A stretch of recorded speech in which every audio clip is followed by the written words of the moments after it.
اعوذ باللہ من الشیطان الرجیم بسم اللہ الرحمن الرحیم رب اشرح لی صدری ویسر لی امری واحلل عقدۃ من لسانی یفقہوا قولی ربی یسر ولا تعسر وتمم بالخیر اللہم فقہنا فی الدین ربی زدنی علما۔ سورۃ البقرہ آیت نمبر 67 لفظی ترجمہ ہے وَإِذْ اور جب قال کہا موسیٰ نے لی قومہ ہی اپنی قوم سے ان اللہ یقیناً اللہ تعالیٰ یامرکم حکم دیتا ہے تمہیں ان یہ کہ تذبحوا تم ذبح کرو بقرہ ایک گائے۔ قالو انہوں نے کہا اتتخذونا کیا تم بناتے ہو ہمارا ہزوا مذاق۔ قالا اس نے کہا اعوذ باللہ میں پناہ مانگتا ہوں اللہ تعالیٰ کی ان یہ کہ اکونا میں ہو جاؤں من الجاہلین جاہلوں میں سے۔ با محاورہ ترجمہ ہے اور اس وقت کو یاد کرو جب موسیٰ نے اپنی قوم سے کہا کہ یقیناً اللہ تعالیٰ تمہیں حکم دیتا ہے کہ ایک گائے ذبح کرو۔ انہوں نے کہا کیا تم ہمارا مذاق بناتے ہو؟ موسیٰ نے کہا میں اللہ تعالیٰ کی پناہ مانگتا ہوں کہ میں جاہلوں میں سے ہو جاؤں۔ اس آیت میں اللہ تعالیٰ بنی اسرائیل کو وہ واقعہ یاد دلا رہے ہیں جو ان کے اور حضرت موسیٰ علیہ السلام کے درمیان پیش آیا کہ یاد کرو جب تم نے ایک شخص کو قتل کر دیا تھا۔ روایات میں آتا ہے کہ بنی اسرائیل میں ایک مالدار آدمی تھا جس کا وارث صرف اس کا بھتیجا تھا۔ ایک رات اس بھتیجے نے اپنے چچا کو قتل کر کے لاش کسی دوسرے آدمی کے دروازے پہ ڈال دی۔ صبح قاتل کی تلاش میں ایک دوسرے کو ذمہ دار ٹھہرانے لگے اور بالآخر یہ بات حضرت موسیٰ علیہ السلام تک پہنچی تو اللہ تعالیٰ نے حضرت موسیٰ علیہ السلام کو وحی کی کہ اس قوم کو حکم دو کہ وہ ایک گائے کو ذبح کریں، پھر اس کے گوشت کا ایک ٹکڑا مقتول کی لاش پر ماریں تو مقتول خود بول کر اپنے قاتل کا نام اور پتہ بتا دے گا اور قاتل کی نشاندہی کر کے پھر وہ مر جائے گا۔ موسیٰ علیہ السلام نے جب اپنی قوم کو اللہ کا حکم سنایا تو انہوں نے کہا کہ کیا تم ہم سے مذاق کرتے ہو؟ جیسے ہم پہلے بھی پڑھ چکے ہیں کہ بنی اسرائیل جب مصر میں رہتی تھی تو وہاں پر گائے پرستی کے جراثیم ان کے اندر موجود تھے، کیونکہ جو قوم ان کے ساتھ رہتی تھی وہ گائے کی پوجا کرتی تھی، اور اسی وجہ سے گائے کی محبت اور گائے کی عقیدت اور گائے کو دیوتا سمجھنا ان کے ذہنوں میں راسخ ہو چکا تھا۔ تو گائے کو ذبح کرنے کا حکم دراصل بنی اسرائیل کی دکھتی رگ پر ہاتھ رکھنے کے مترادف تھا۔ اب ایک طرف تو بنی اسرائیل کو یہ تکلیف تھی کہ جس چیز کو وہ قابل پرستش سمجھتے تھے اللہ تعالیٰ نے اسی چیز کو ذبح کرنے کا حکم دیا، اور دوسرے انہیں اس بات کا یقین ہی نہیں تھا کہ اس طرح گائے کے گوشت کا ٹکڑا مارنے سے مردہ جی اٹھے گا اور بول کر قاتل کا پتہ بتا دے گا۔ لہٰذا فوراً ہی موسیٰ علیہ السلام سے کہہ دیا کہ تم ہم سے دل لگی کرتے ہو، یعنی کہ مذاق کر رہے ہو۔ اور اس سے یہ بھی پتہ چلتا ہے کہ بنی اسرائیل نبی کی بات کو سنجیدگی سے نہیں لیتے تھے۔ موسیٰ علیہ السلام نے کہا کہ میں اللہ تعالیٰ کی پناہ مانگتا ہوں کہ میں جاہلوں میں سے ہو جاؤں۔ حضرت موسیٰ علیہ السلام نے قوم کی توجہ اس بات کی طرف دلائی کہ مذاق اڑانا جہالت کا کام ہے اور جاہل ہی ایسی باتیں کرتے ہیں جس کا کوئی فائدہ نہ ہو، اور وہی لوگوں کا مذاق اڑاتے ہیں۔ کوئی عقل مند آدمی اپنے جیسے کسی شخص کا نہ مذاق اڑاتا ہے اور نہ ہی کوئی دوسرا جہالت کا کام کرتا ہے۔ تو میں رسول ہو کر جہالت کا کام کرنے سے اللہ تعالیٰ کی پناہ مانگتا ہوں۔ اور اس آیت سے یہ بھی پتہ چلتا ہے کہ ایک نبی اور اس کے بعد ایک داعی جو لوگوں کو اللہ کی دعوت، اللہ کے کلام کی دعوت دیتا ہے، وہ کبھی بھی لوگوں کے رویوں کا مذاق نہیں اڑاتا، کیونکہ مذاق اڑانا عقل اور دین کا سب سے بڑا عیب ہے۔ تو موسیٰ علیہ السلام نے جواب دیا کہ میں تمہیں اللہ کا حکم بتا رہا ہوں، دل لگی نہیں کر رہا، کیونکہ ایسی دل لگی کرنا جاہلوں کا کام ہے۔ آیت نمبر 68 لفظی ترجمہ ہے قالو انہوں نے کہا ادعو تم دعا کرو لنا ہمارے لیے ربک اپنے رب سے، یبین لنا وہ واضح کر دے ہمارے لیے ما کیسی ہو ہیا وہ۔ قالا اس نے کہا انہو یقیناً وہ، یقولو فرماتا ہے انہا بے شک وہ، بقراتن گائے ہو، لا نہ، فاردن بوڑھی، ولا اور نہ، بکر بچھیا، اوانم جوان عمر، بینا ذالک درمیان اس کے، ففعلوا لہٰذا تم کرو، ما جو تؤمرون تمہیں حکم دیا جاتا ہے۔ بامحاورہ ترجمہ ہے، انہوں نے کہا ہمارے لیے اپنے رب سے دعا کرو کہ وہ ہمارے لیے واضح کر دے کہ وہ کیسی ہو۔ موسیٰ نے کہا بے شک اللہ تعالیٰ فرماتا ہے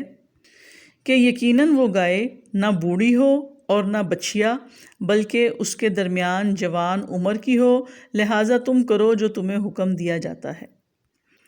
اگر بنی اسرائیل ایک فرما بردار قوم ہوتے تو کوئی سی بھی گائے ذبح کر دیتے اور حکم کی تعمیل ہو جاتی، مگر کٹ حجتی، ٹال مٹول کرنا، حتیٰ کہ نافرمانی ان کے رگ رگ میں بھری ہوئی تھی۔ کہنے لگے حضرت موسیٰ سے کہ اچھا اپنے پروردگار سے پوچھ کر بتاؤ کہ وہ گائے کیسی ہونی چاہیے۔ یعنی بنی اسرائیل نے دین کے سادہ حکم کو بوجھل بنا دیا اور حکم کی تعمیل کے بجائے کھوج و کریت کا طریقہ اختیار کیا کہ اپنے رب سے دعا کرو کہ وہ ہم پر واضح کر دے کہ وہ گائے کی عمر کیا ہو۔ حضرت موسیٰ علیہ السلام نے واضح کیا کہ اللہ تعالیٰ فرماتا ہے کہ وہ گائے ایسی ہو جو بڑی بھی نہ ہو اور نہ زیادہ چھوٹی ہو، متوسط عمر کی ہو، یعنی درمیانی عمر کی ہو۔ لہٰذا تم ان تکلف کو چھوڑ دو اور اتنے سوالات نہ کرو، وہ کام کرو جس کا تمہیں حکم دیا جا رہا ہے، کیونکہ کسی بھی مذہب کی اصل روح تو تسلیم و رضا ہوتی ہے کہ جو اللہ نے حکم دیا اسے فوراً کر ڈالو، سمعنا و اطعنا۔ لیکن حضرت موسیٰ کے اس جواب کے بعد بھی ان کی تسلی نہیں ہوئی اور اگلا سوال پوچھ ڈالا۔ آیت نمبر 69 لفظی ترجمہ، قالو انہوں نے کہا، ادعو دعا کرو، لنا ہمارے لیے، ربا کا اپنے رب سے،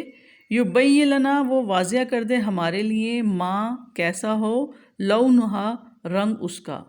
قالا اس نے کہا، انہو یقیناً وہ، یقولو فرماتا ہے، انہا یقیناً وہ، بقرۃ گائے ہو، صفراء زرد رنگ کی، فاقع چمکنے والی ہو،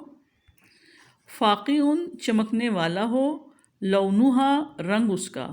تسر الناظرین وہ خوش کرتی ہو دیکھنے والوں کو۔ با محاورہ ترجمہ، انہوں نے کہا ہمارے لیے اپنے رب سے دعا کرو وہ ہمارے لیے واضح کر دے کہ اس کا رنگ کیسا ہو۔ موسیٰ نے کہا کہ بے شک اللہ تعالیٰ فرماتا ہے کہ یقیناً وہ زرد رنگ کی گائے ہو، اس کا رنگ چمکنے والا ہو کہ دیکھنے والوں کو خوش کرتی ہو۔ بنی اسرائیل نے حضرت موسیٰ سے اگلا سوال یہ کیا کہ اپنے رب سے دعا کرو کہ وہ ہمیں واضح کر دے کہ اس کا رنگ کیسا ہو۔ حضرت موسیٰ علیہ السلام نے جواب دیا کہ اللہ تعالیٰ نے فرمایا کہ گائے گہرے زرد رنگ کی ہو اور اس کا چمکتا رنگ ہو، اپنے حسن کی وجہ سے لوگوں کو بہت زیادہ اچھی لگتی ہو۔ غرض یہ قوم جتنے سوال کرتی گئی پابندیاں بڑھتی ہی چلی گئیں۔ انسان جب کوئی کام نہیں کرنا چاہتا تو یہ رویہ اختیار کرتا ہے کہ کثرت سے سوال اور ہر بات پہ اعتراض۔ تو بنی اسرائیل کی طرف سے بار بار تفصیلات معلوم کرنا یہ ظاہر کرتا ہے کہ وہ کسی بھی طرح سے اس حکم کی پیروی سے نکلنا چاہتے تھے۔ حالانکہ حکم آنے پر ایک مومن کا رویہ کیسا ہونا چاہیے کہ فوراً ہی اس پر عمل کر لے۔ لہٰذا اب بھی حکم بجا لانے پر جب ان کی طبیعت آمادہ نہ ہوئی تو تیسری مرتبہ یہ سوال کر دیا۔ آیت نمبر 70 لفظی ترجمہ ہے، قالو انہوں نے کہا، ادعو دعا کرو، لنا ہمارے لیے، ربا کا اپنے رب سے، یبین لنا وہ واضح کر دے ہمارے لیے، ماں کیسی ہو، ہیا وہ، انا بے شک، البقرہ گائے، تشابہ مشتبہ ہو گئی، علینا ہم پر، وَإِنَّا اور یقیناً ہم، انشاءاللہ اگر چاہا اللہ تعالیٰ نے، لَمُہْتَدُونَ ہم ضرور ہدایت والے ہو جائیں گے، یا یہ کہ ہم ضرور مقصد تک پہنچنے والے ہوں گے۔ با محاورہ ترجمہ ہے، انہوں نے کہا دعا کرو ہمارے لیے اپنے رب سے کہ وہ ہمارے لیے واضح کر دے کہ وہ کیسی ہو، بے شک گائے ہم پر مشتبہ ہو گئی ہے، اور یقیناً اگر اللہ تعالیٰ نے چاہا تو ہم ضرور مقصد تک پہنچنے والے ہوں گے۔ بنی اسرائیل کو گائے کے بارے میں کوئی شبہ نہیں تھا، بلکہ واضح طور پہ پتہ تھا کہ گائے کو ذبح کرنا ہے، لیکن چاہتے تھے کہ کوئی سوال ہمیں گائے کو ذبح کرنے سے بچا دے۔ تو بنی اسرائیل نے تیسری مرتبہ یہ سوال کر دیا کہ ایسی صفات کی گائے تو ہمارے ہاں بہت سی ہیں، اب ہمیں پوچھ کر بتائیں کہ اس کی مزید صفات کیا ہوں، تاکہ ہمیں علم ہو جائے کہ کس گائے کی قربانی اللہ کو منظور ہے۔ تو اس طرح بنی اسرائیل نے ایک سیدھے سادے حکم کو کثرت سوال کی وجہ سے اپنے لیے زیادہ مشکل بنا دیا، اور کہہ یہ رہے ہیں کہ اگر اللہ نے چاہا تو ہم ضرور مقصد تک پہنچ جائیں گے، یعنی گائے کو ذبح کرنے کی ہدایت پا لیں گے۔ آیت نمبر 71 لفظی ترجمہ ہے، قالا اس نے کہا، انہو یقیناً وہ، یقولو فرماتا ہے، انہا یقیناً وہ، بقرۃ گائے ہو، لا نہ، ذلول جوتی ہوئی ہو، تثیر الارض ہل چلاتی ہو زمین میں، ولا اور نہ، تسقی الحرث پانی دیتی ہو کھیتوں کو، مسلمۃ صحیح سالم ہو، لا شیاۃ نہیں کوئی داغ، فیہا اس میں، قالو انہوں نے کہا، الآن جئتا اب تم لائے ہو، بالحق حق کو، فذبحوها پھر انہوں نے ذبح کیا اس کو، وما اور نہیں، کادو وہ قریب تھے، یفعلون وہ کرتے۔ با محاورہ ترجمہ ہے، موسیٰ نے جواب دیا، یقیناً اللہ تعالیٰ فرماتا ہے کہ وہ گائے ایسی ہو کہ نہ جوتی ہوئی ہو کہ زمین میں ہل چلاتی ہو، اور نہ کھیتوں کو پانی دیتی ہو، صحیح سالم ہو، اس میں کوئی داغ نہ ہو۔ انہوں نے کہا، اب تم حق لائے ہو، پھر انہوں نے اسے ذبح کیا، اور وہ قریب نہ تھے کہ کرتے۔ حضرت موسیٰ نے اللہ تعالیٰ کا پیغام سنایا کہ گائے ایسی ہو کہ وہ کام کرنے والی نہ ہو، یعنی کہ کھیتی باڑی کے کام کر کے کمزور نہ ہو گئی ہو، نہ کھیتیوں کو پانی لگاتی ہو، ہر عیب سے اللہ تعالیٰ نے اسے محفوظ رکھا ہو، اس میں کسی دوسرے رنگ کا نشان نہ ہو، بے عیب ہو، اور اس سے کوئی کام بھی نہ لیا گیا ہو۔ جس پر اس قوم نے کہا کہ اب تم حق لائے ہو، پھر انہوں نے اسے ذبح کر دیا، اور ایسا کرتا وہ دکھائی نہیں دیتے تھے، یعنی کہ وہ قریب تھا کہ نہ کرتے اس کام کو، ان کی دلی رضامندی ہرگز نہیں تھی۔ اللہ تعالیٰ نے بنی اسرائیل کی سرکشی اور ڈھٹائی کو بے نقاب کیا۔ ان کا کثرت سے سوال کرنا، بحثیں کرنا، سرکشی اور ڈھٹائی کو ظاہر کرتا ہے۔ اللہ تعالیٰ نے گائے ذبح کرنے کے حکم سے ان کے اندر جو گائے کی محبت تھی اس کو ضرب لگائی۔ مختصراً یہ کہ یہ قوم جتنے سوال کرتی گئی، پابندیاں ان پہ اتنی ہی بڑھتی گئیں، اور ان ساری پابندیوں کے بعد بس اب ان کے پاس صرف ایک ہی گائے رہ گئی تھی جو تقریباً سنہری رنگ کی، بے داغ اور جوان تھی، اور ایسی ہی گائے وہ ہوتی تھی جسے یہ پوجا پاٹ کے لیے انتخاب کرتے تھے۔ اگر شروع ہوئی میں یہ حکم کی تعمیل کر لیتے تو کوئی بھی ہلکی سے ہلکی گائے ذبح کر لیتے، کام چل جاتا، لیکن انہوں نے سوالات پہ سوالات کیے اور خود اپنے لیے سختی اور پابندیاں کھڑی کر لیں۔ تو بنی اسرائیل پے در پہ سوالات کر کر کے گھیراؤ میں آ چکے تھے، لہٰذا بادل ناخواستہ وہ اپنی مقدس سنہری گائے کو ذبح کرنے پر مجبور ہو گئے۔ سبحانک اللہم بحمدک، نشہد ان لا الہ الا انت، نستغفرک ونتوب الیک۔ السلام علیکم ورحمۃ اللہ وبرکاتہ۔